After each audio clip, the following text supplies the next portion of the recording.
is there an alternative to institutional means of production? And I think... Are there other ways of arranging production? Yeah, I mean, you sort of seem to be hinting that the way to go is to sort of impose regulations that would ensure more democratic institutions in the means of production. Is that... Well, I think it's not so much imposed regulations that would ensure it. I think absolutist institutions should not be given legal status. I don't think we should give legal status to organic entities that stand over and above the rights of individuals, whether they're called fascism or Bolshevism or corporations or whatever.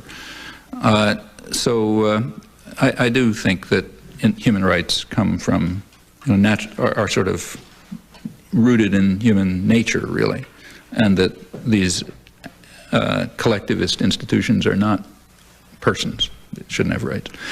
How should production be organized? Well, I don't think that's a trivial question to answer. You have to sort of experiment. But the principles ought to be, I think, pretty much the ones that were expressed by mill hands in Lowell a century ago. Those who work in the mills ought to own them. And they ought to carry out democratic decision-making about how they work in conjunction with communities who play a role as consumers and families and participants and so on. There are a lot of modalities in which that could be worked out, but I don't mind. I mean, there are people who in fact have sketched out detailed proposals. Personally, I'm a little skeptical. I don't think anyone's smart enough to design a society, at least I don't know how.